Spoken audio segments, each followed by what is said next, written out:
전도자가 본 세상은 온통 불의와 부조리로 가득합니다. 우리가 2주 동안 살펴봤던 것처럼 악을 심판해야 할 곳인 재판정에도 악이 있고 정의를 행하는 곳에서도 악이 있습니다. 학대가 난무하죠. 하지만 학대받는 자에게는 그 학대로부터 지켜주고 보호해주며 구원해줄 위로자가 없습니다. 반면 학대하는 자는 재산을 옮길 만한 권세를 가지고 있죠. 그 권세는 하나님이 악을 벌하고 선을 권장하며 약자를 보호할 목적으로 주셨음에도 불구하고 권세가들은 그 권세를 오용하고 남용하여서 학대하는 데 사용하고 있습니다. 오늘 본문에서 전도자는 세상에 존재하는 또 다른 부조리에 대해서 말하고 있습니다. 그것은 바로 시기심이자 경쟁심입니다. 사전의 말씀을 한번 보십시오. 내가 또 본즉 사람의 모든 수고와 모든 재주로 말미암아 이웃에게 시기를 받으니 이것도 헛되어 바람을 잡는 것이로다.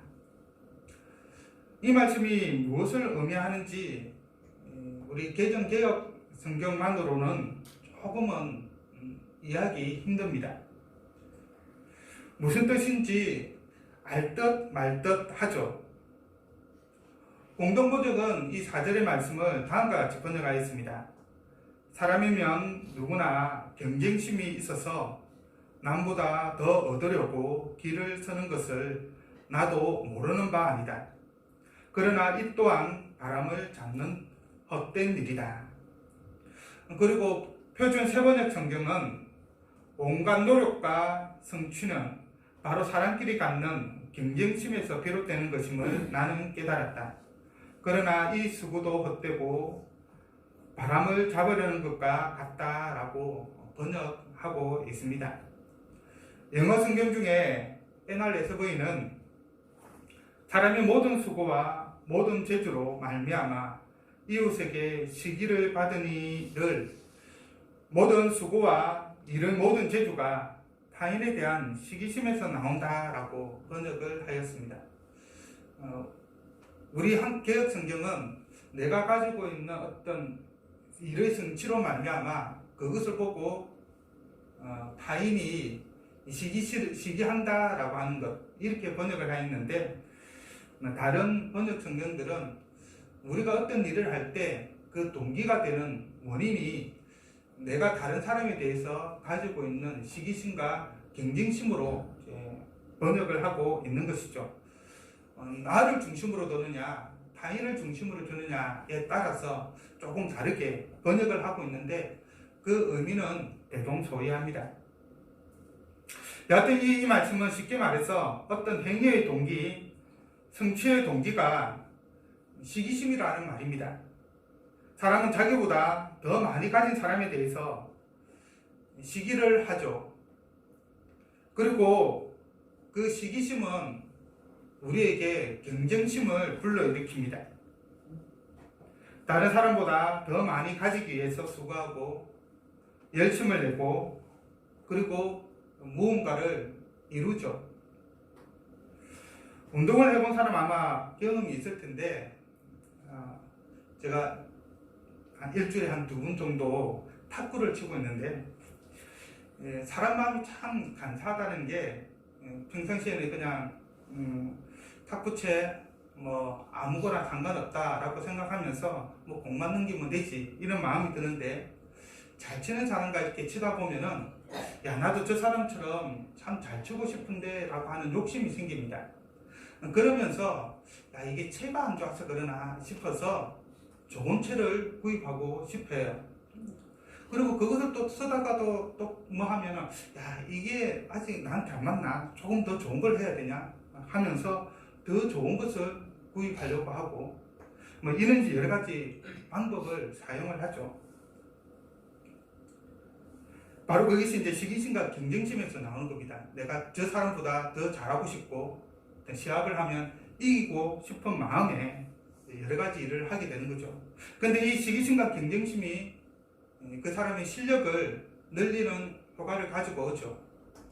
그냥 별 관심이 없고 이렇게 한다면은 실력이 늘지 않지만 내가 저 사람 이겨야 되겠다는 생각 가지고 있으면은 그만큼 더 노력하고 열심을 내게 되는 것입니다. 시기심이 사람으로 하여금 수고하게 만들고 또 무언가를 성취하게 만드는 것이죠. 이것은 시기심이 가지고 있는, 경쟁심이 가지고 있는 좋은 점이라고 할 수 있을 것입니다. 그런데 문제는 이 시기심과 경쟁심이 좋은 방향으로만 작용하지 않는다는 것이죠. 많은 경우에 이 시기심은 사람의 마음을 좀먹어서 결국은 파괴적인 결과를 가져옵니다. 그런 점에서 시기심과 경쟁심은 우리 인간의 추악한 본성의 단면을 그대로 보여주죠. 영화나 드라마에서 보면 시기심 때문에 범죄를 저지른 경우가 많이 있습니다. 특별히 학원 드라마나 영화를 이렇게 보면은 2등이 1등에 대해서 좀 열등감을 가지고 있습니다. 자기 나름대로 아주 열심히 노력함에도 불구하고 아무리 노력해도 1등은 못하는 거죠. 그래서 1등에 대해서 시기심을 가져서 질투심을 가져서 그 1등에게 여러 가지 해악질을 하기도 하고 또 공부를 못하기도 하고 여러 가지 모함을 하기도 하죠. 가장 심한 경우에는 1등을 죽이면서까지 자기가 1등이 되려고 합니다.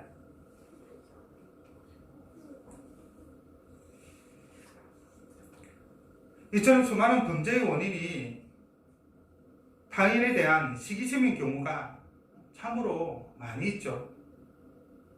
근본적으로 시기심은 내 이웃을 내 몸과 같이 사랑하라 라고 하는 성경의 원리에 반하는 것이라고 할 수 있습니다. 성경은 우리에게 사랑의 원리에 따라서 이웃과 나누라고 명령을 하죠.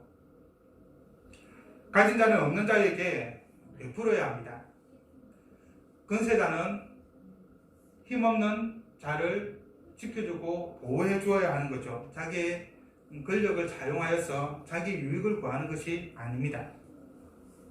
특별히 가진 자는 없는 자에게 베풀어야 한다는 이 원리가 율법에도 잘 드러나 있는데, 그래서 매 3년마다 내는 11조 같은 경우에는 고아와 과부와 나그네를 구제하는 데 사용하도록 하고 있습니다.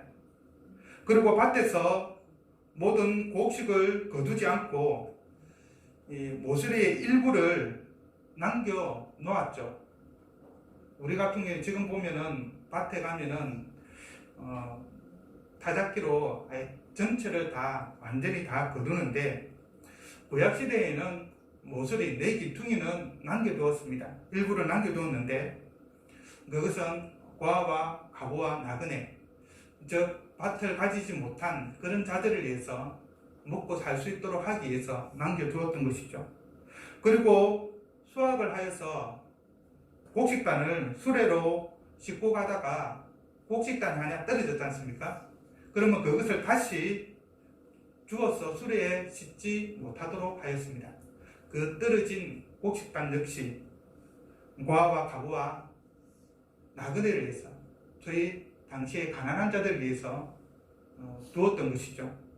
그리고 또 나무 열매, 특별히 올리브 열매를 수확할 때 한 번 수확한 곳에서는 다시 두 번 그 나무를 털지 못하도록 그렇게 규정을 하였습니다. 그 이유는 이제 털다가 남은 것에 대해서는 여전히 고아와 과부와 나그네와 같은 가난한 자들이 그것을 따갈 수 있도록 배려를 한 것이죠. 하지만 시기심은 이웃에 대해 이 같은 사랑의 마음을 품지 못하게 만들죠. 왜냐하면 시기심은 기본적으로 나누는 마음이 아니라 더 가지려고 하는 마음이기 때문입니다. 시기심은 만족을 모르죠. 그렇기 때문에 시기심에 사로잡힌 자는 무언가의 노예가 되어 버립니다. 그래서 아무것도 남겨두지 않는 것이죠. 끊임없이 다른 사람보다 더 좋은 성적과 더 많은 재물과 더 강한 권력과 더 뛰어난 성공과 더 존경받을 만한 명예를 끊임없이 추구를 합니다. 끊임없이 비교를 통하여서 그 사람 위에 서려고 하는 것이죠. 그런데 이것들은 모두 사라질 것들이죠. 영원히 존재하지 않습니다. 그래서 전도자는 이것도 헛되다라고 말하고 있습니다. 여하튼 우리가 시기심으로 더 많이 가지려고 추구해야 하는 것은 하나님 나라, 곧 천국에 대한 소망입니다. 우리는 하늘의 보물을 추구해야지 이 땅의 것을 추구해서는 안 됩니다. 그래서 예수님은 제자들에게 이렇게 말씀을 하죠. 너희를 위하여 보물을 땅에 쌓아두지 말라. 거기는 종과 동록이 해하며 도둑이 구멍을 뚫고 도둑질하느니라. 오직 너희를 위하여 보물을 하늘에 쌓아두라. 거기는 좀이나 동록이 해하지 못하며 도둑이 구멍을 뚫지도 못하고 도둑질도 못하느니라. 마태복음 6장 19절에서 20절의 말씀입니다. 탄탄수원을 통하여서 우리가 무엇을 추구해야 되는지, 우리의 보물을 어디에 쌓아둬야 하는지, 우리의 수고가 무엇을 하는 것이어야 하는지를 예수님 분명하게 말씀해 주셨습니다.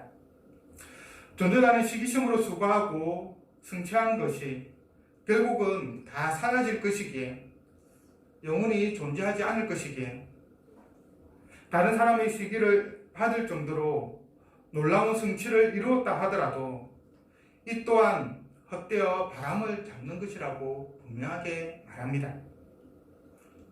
시기심을 통하여서 자기가 다른 사람보다 더 뛰어난 그러한 성취를 이루어도 아무런 소용이 없다라는 것이죠. 그렇기 때문에 우리는 이 세상의 것에 마음을 두고 그것을 위해서 수고하고 성취하는 데 목적을 두면서 살아가서는 안 되는 것입니다. 대신 우리는 위의 것, 곧 천국, 하나님 나라죠. 하나님 나라를 목적으로, 그리고 하나님의 뜻을 성취하는 것을 목적으로 살아가야 됩니다. 하늘의 뜻을 이 땅에 이루는 것이 우리의 목적이 되어야 하고, 그것에 수고하여야 하며 그것을 이루기 위해서 열심을 내야 하는 것입니다. 해 아래서 시기심과 경쟁심으로 행하는 수고와 성취는 그 결국은 헛되죠. 하지만 위의 것을 찾는 것은 결코 헛되지 않습니다. 이 땅의 것은 없어지지만 위의 것은 영원히 남아있기 때문이죠. 그것이 우리의 영원한 상급이 되기 때문에 결코 헛되지 않은 것입니다. 한편 전도자는 시기심으로 인한 사람의 수고와 성취가 헛됨을 보고 다음과 같은 두 가지 결론을 내립니다. 하나는 우매자는 팔짱을 끼고 있으면서 자기의 몸만 축낸다는 것이고, 다른 하나는 두 손에 가득하고 수고하며 발음을 잡는 것보다 한 손에만 가득하고 평온함이 더 낫다라는 것입니다. 전도자는 시기심으로 말미암는 사람의 수고와 성취는 헛되다라고 말했습니다. 그렇게 어떻게 보면 결론을 내리고 있죠. 다른 모든 것들과 더불어서 이 역시 헛되다라고 말합니다. 그런 점에서 헛된 것을 위해 우리의 일생 전부를 바치는 것, 우리가 살아가는 동안에 너무 열심히 수고하는 것은 한편으로는 어리석다라고 말할 수 있을 것입니다. 그런데 이보다 더 어리석은 것이 있습니다. 그것은 아무것도 하지 않는 것이죠. 세상에 없어질 것을 위해서 매우 열심히 그것만을 위해서 수고하는 것도, 일하는 것도, 어떤 성취를 이루는 것도 어리석은 일이긴 하지만, 그거보다 더 어리석은 것은 그것조차 하지 않는 것이라고 말합니다. 그래서 우매자는 팔짱을 끼고 자기의 몸만 축낸다라고 말하고 있는 것이죠. 팔짱을 끼고 있다라고 하는 이 말은 아무 일도 하지 않는다라는 말의 문학적인 표현입니다. 그래서 우매자는 우리가 보면은 일하는 사람은 분주히 이제 손을 많이 움직이죠. 여러 가지 도구를 사용하기도 하고 손으로 일을 하지 않습니까? 팔짱을 끼고 있을 여유가 없습니다. 하지만 일하지 않는 사람은 보통 어떻게 하고 있죠? 팔짱을 딱 끼우면서 그냥 이렇게 여유롭게 있지 않습니까? 또는 지켜보기도 하고. 그래서 팔짱을 끼고 있다라고 하는 것은 일하지 않는 것에 대한 또 다른 표현인 것이죠. 그리고 자기의 몸만 축낸다라고 하는 이 말은 언어적으로 좀 아주 섬뜩한 표현입니다. 우리 몸을 축낸다라고 하니까 몸이 좀 약해진다 이런 의미를 가지고 있는데 언어적인 뜻은 자기 살을 뜯어먹는다라고 하는 의미가 있습니다. 이것은 우매자가 얼마나 게으른지 가장하에서 표현한 것이죠. 아무리 게으른 사람이라도 자기 살을 뜯어먹기야 하겠습니까? 그만큼 게으르다는 말입니다. 아무것도 하지 않는다는 거죠. 쉽게 말해서 이 표현을 쉽게 표현하면 냉장고에 요리된 모든 음식이 그대로 다 들어 있습니다. 그래서 딱 꺼내가지고 그릇 하나 딱 꺼내어서 전자레인지에 딱 데우기만 하면 뭐 딱 눌려가지고 데우기만 하면 바로 먹을 수 있는데도 그것조차 귀찮아서 게을러서 안 하는 겁니다. 심지어 밥상을 다 차려놓고 먹으라고 다 준비해 놓았는데도 불구하고 숟가락 드는 것조차 귀찮아서 그것조차 먹지 않는 그런 상황을 이게 자신의 몸을 축낸다라는 표현을 하고 있고 언어적으로는 자기 살을 뜯어먹는다라고 말하고 있는 것이죠. 그만큼 우매자는 게으르다라는 것을 이렇게 가장하여서 표현하고 있는 것입니다. 또 다른 예를 하나 들어본다고 한다면 등산과 관련하여서 제가 들은 말인데 어떤 분이 이제 산에 올라가야 되는데 올라가기 귀찮은 거예요. 산에 올라가기가. 그러면서 하는 말이 자기는 등산하는 걸 그렇게 좋아하지 않는데 그 이유가 무엇이냐. 올라가면 어차피 내려올 건데 뭐하러 그렇게 힘들게 올라가냐. 그냥 안 올라가고 있을란다. 그렇게 말하는 거죠. 등산하기 귀찮고 싫은 것을 이런 식으로 합리화시키는 것인데 오늘 우매자는 팔짱을 끼고 있으면서 자신의 몸을 축낸다라고 하는 것이 이와 비슷하다라고 말할 수 있을 것입니다. 전도자가 보기에 과도한 수고는 헛되고 게으른 것은 어리석은 일입니다. 이것은 서로의 양극단을 보여주는 것이죠. 한쪽은 너무 일에만 뭔가를 성취하기 위해서 평생을 수고하는 쪽이고 한쪽은 아무것도 하지 않는 그야말로 게으른 사람을 표현하고 있습니다. 이러한 양극단은 우리가 피해야만 할 폐단인 것이죠. 그래서 전도단은 두 손에 가득하고 수고하며 바람을 잡는 것보다 한 손에만 가득하고 평온함이 더 낫다라고 결론을 내리고 있습니다. 두 손에 가득하다라고 하는 것은 앞에 있는 시기심으로 인하여서 사람이 수고하고 어떤 성취를 이루는 것과 관련되어서 말하고 있는 것이죠. 두 손에 가득하다라고 하는 가득하고 수고하며 바람을 잡는 것보다 한 손에만 가득하고 평온함이 더 낫다라고 하는 이 말은 시기심과 긴장심으로 인해 만족하지 못하고 죽으면 없어질 것을 위해서 이 세상적인 것을 위해서 끊임없이 일하는 것보다 비록 다른 사람에 비해서는 조금 많이 가지고 있지는 못하지만 조금 모자라지만 현재 나에게 있는 것으로 만족하고 평안한 가운데 살아가는 것이 더 좋다라고 하는 뜻입니다. 좀 더 구체적으로 살펴보면 6절의 말씀은 서로 대조를 이루고 있습니다. 즉, 두 손에 가득하다와 한 손에 가득하다가 대조를 이루고 있죠. 그리고 수고하며 바람을 잡는 것과 평온함이 대조를 이루고 있습니다. 그러면 여기서 두 손에 가득하고 한 손에 가득하다라고 하는 의미는 무엇일까요? 그리고 수고하며 바람을 잡는 것과 평온함이 의미하는 것은 무엇일까요? 먼저 두 손에 가득하다라고 하는 이 말은 재물 또는 그에 상응하는 것, 꼭 재물이 아니라 하더라도 어떤 권력이라든지 명예라든지 또는 다른 무엇이 될 수 있겠죠. 이 세상에서 출세나 성공도 해당이 될 것입니다. 바로 그것에 대해서 끝없이 추구하는 것을 의미합니다. 가진 것에 대해 만족을 모르고 계속해서 더 가지기에 애쓰는 것을 문학적으로 표현을 한 것이죠.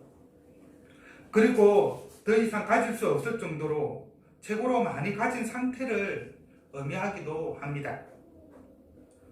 반면 한 손에 가득하다라고 하는 이 표현은 재물에 대한 한계가 있는 추구를 이야기합니다. 적정한 선을 유지를 한다는 것이죠. 야, 이 정도면 내가 먹고 살기에는 충분하니까 더 이상 필요 없어 라고 딱 멈추는 것을 말합니다. 즉, 더 가질 수 있지만 더 가지기 위해서 애쓰지 않는 것을 말하는 것이죠. 자기가 쓰기에 충분하기 때문에 더 많은 것을 원하지 않고 현 상태에 만족하는 것을 의미합니다. 이것을 조금 더 쉽게 표현해 보면 뷔페에서 음식에 대해서 욕심을 가지게 되면 어떤 현상이 생기죠? 그릇에 음식을 많이 담습니다. 다 먹을 수 있을 것으로 생각하고 딱 담는데 결국은 조금 먹다 보면 배가 불러서 먹지 못하고 또 맛이 없거나 또 기타 이유로 음식을 남기게 되죠. 그런 사람은 두 손에 가득한 사람이라고 할 수 있을 것입니다.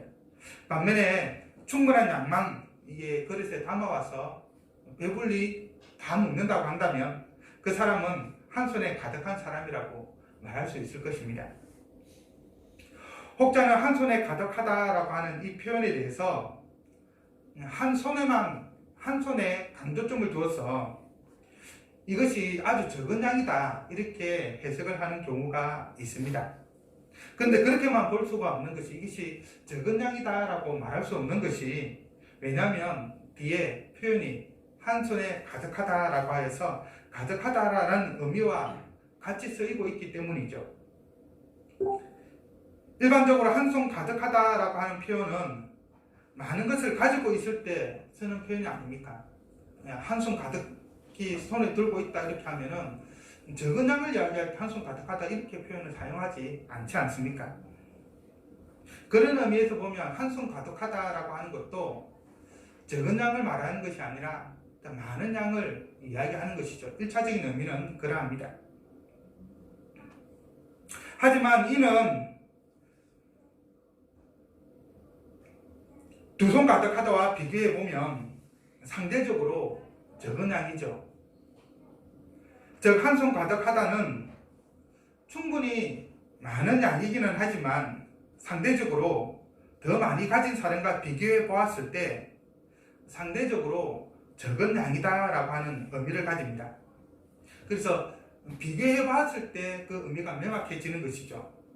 이는 앞에서 말한 시기심과도 연관이 있습니다. 예를 들어 한 손 가득 사탄을 가지고 있다고 한다면 그것은 결코 적은 양이 아니죠. 그런데 두 손 가득 사탄을 가지고 있는 사람을 보면 어떤 생각이 듭니까? 자기 것은 작아 보이죠. 집에서 가끔 가다가 아이들하고 이제 과자를 먹다 보면 그런 현상이 생기는데 초아가 다른 사람보다 더 많이 가지려고 노력하는 걸 봅니다. 충분히 많이 가지고 있음에도 불구하고 다른 사람의 손에 있는 것을 먼저 먹으려고 하는 그런 모습도 보이는 것이죠. 또 다른 예를 한번 들어본다고 한다면 100억이라는 돈은 상당히 큰 돈이죠. 우리가 평생을 벌어도 벌 수 없는 돈입니다. 대대손손 벌어도 우리가 가질 수 없는 그러한 액수입니다. 하지만 100억에 비하면, 1000억에 비하면 이 100억은 10분의 1밖에 되지 않는 돈이죠. 1000억과 비교해보면 결코 많은 돈이라고 말할 수가 없습니다. 상대적으로 적은 돈이죠.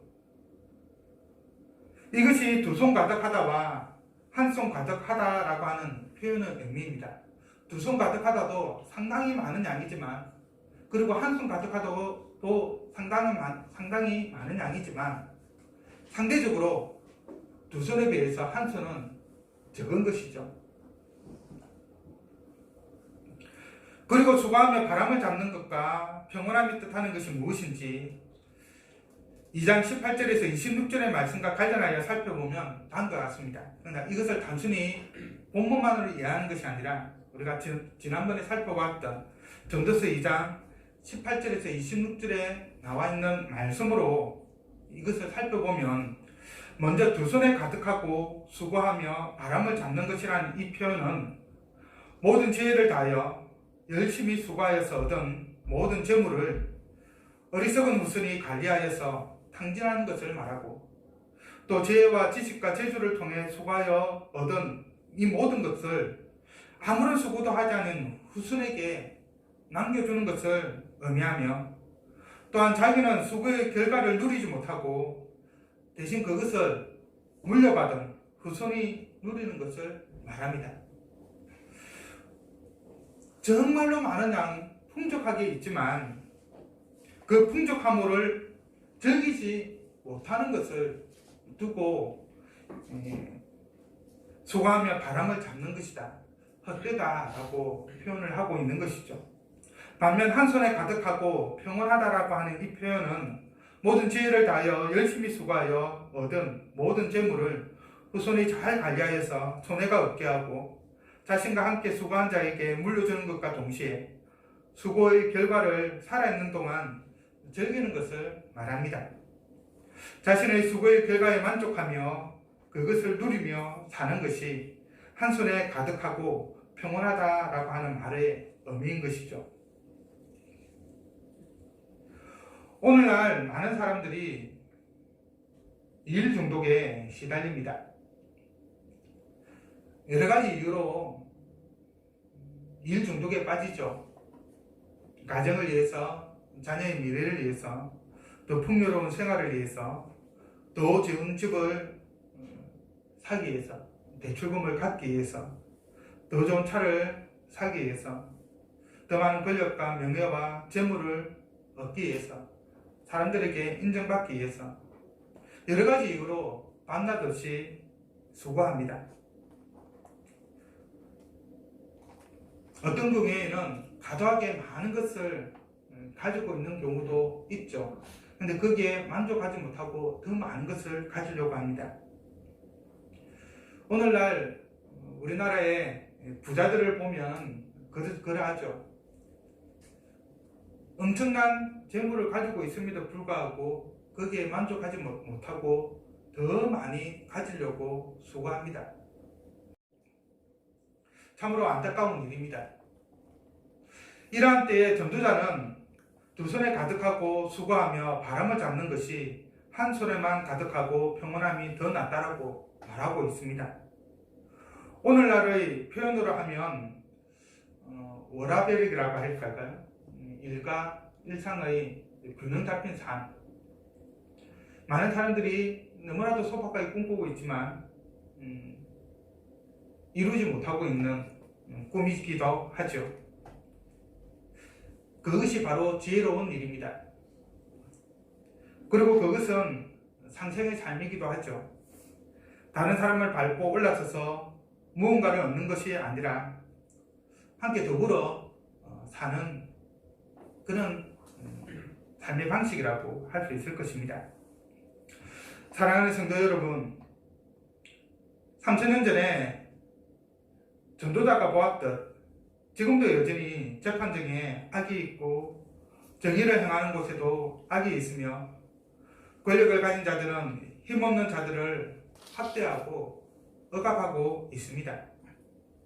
사람들은 타인에 대한 시기심과 경쟁심으로 수고하고 무언가 성취를 이루죠. 하지만 죽음 앞에 다 부질없는 것입니다. 이 세상의 것은 다 사라지는 것입니다.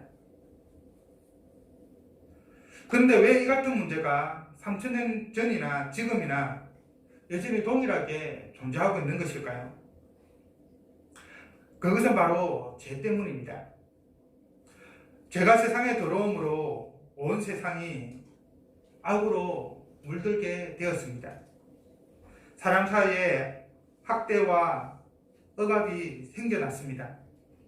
행동의 동기가 사랑의 마음이 아닌 다른 사람을 위하는 그런 이기심에서가 아니라, 이타적인 마음에서가 아니라 자기 자신만을 위하는 이기심에서 모든 일들이 이루어지는 것이죠. 타인을 배제하는 시기심과 경쟁심이 우리의 마음을 사로잡고 말았습니다. 죄로 말미암는 이 문제를 어떻게 해결할 수 있을까요? 확실한 것은 사람의 힘으로는 이 문제를 해결할 수 없다는 것이죠. 전도자가 3000년 전에 관찰한 부지런함이 3000년 후인 지금도 여전히 존재하고 있고, 또 사람이 이 땅에 존재하는 한 여전히 계속해서 존재할 것입니다. 많은 사람들이 이 문제를 해결하기에 여러 노력을 기울이지만 결국은 다 실패로 끝나는 것입니다. 그러면 우리는 아무런 대책도 없이 계속해서 이 문제를 경험하면서 고통 가운데 살아가야 할까요? 그렇지 않습니다. 이 죄와 죄로 말미암는 문제를 우리 예수님께서 해결해 주셨죠. 성부 하나님께서는 죄로 인해 고통당하는 사람들을 구원하기 위해 성자 하나님이신 예수님을 이 땅에 보내주셨습니다. 이제 수요일이 성탄절이죠. 바로 예수님이 탄생하신 날을 기념하는 날입니다. 2000년 전 성령으로 잉태되어 동정녀 마리아의 몸에서 나셨고 3년 동안의 공생의 기간 동안 하나님 나라의 복음을 전하시고 때가 되어 십자가에 죽으셨습니다. 예수님이 십자가에 죽으신 것은 우리 죄를 대신하여 이 세상의 모든 문제의 근원인 그 죄를 사해 주시기 위해서, 그리고 그 죄로 말미암는 하나님의 형벌을 우리 대신 감당하신 것입니다. 죄로 인해 죽을 수밖에 없는 우리 대신 죽으신 것이죠. 예수님이 십자가에 죽으심으로 죄의 문제를 해결해 주셨습니다. 그래서 예수님을 믿기만 하면 수천년 동안 이어져 왔던 이 모든 문제들을 해결받을 수가 있는 것이죠. 근데 문제는 예수님을 믿지 않기 때문에 여전히 죄의 문제가 남아있고 또 그 때문에 고통을 당하고 있는 것입니다. 예수 그리스도 안에 있는 자는 주님의 공의로운 통치 안에서 정의와 공의를 행하죠. 재판정에도 악이 있고 정의를 행하는 그곳에도 악이 있지만, 그러나 그럼에도 불구하고 우리는 이 땅에서 의와 공의를 행하는 자가 됩니다. 우리의 참 위로자 되신 예수 그리스도 안에서 학대받는 우리들은 그리스도의 위로를 얻게 되고, 또 그 위로를 받은 자로서, 그리스도의 위로를 받은 자로서 또 다른 학대받는 자들을 위로하는 위로자가 됩니다. 그리고 타인에 대한 시기심과 경쟁심으로 수고하고 일하는 것이 아니라 하나님 나라와 하나님의 의를 위하여 일하며 하나님의 영광과 그의 뜻을 이루기 위해서 수고하고 일하게 됩니다. 죄로 말미암는 모든 문제가 예수 그리스도를 믿는 것을 통하여 해결이 되는 것이죠. 예수님은 부조리하고 제약된 세상에서 우리를 구원하기 위해서 이 땅에 친히 오셨습니다. 하나님의 아들이신 그분이 하늘의 모든 영광을 버리시고 하나님 되심을 포기하고 사람을 몸을 입고 이 땅에 오셨습니다. 이 한 주간 우리를 위해서 이 땅에 오신 예수님을 생각하시면서 예수님이 우리를 위해서 행하신 그 일들을 기뻐하고 즐거워하며 한 주 동안 하나님께 영광 돌리는 우리 모두가 되기를 간절히 바랍니다.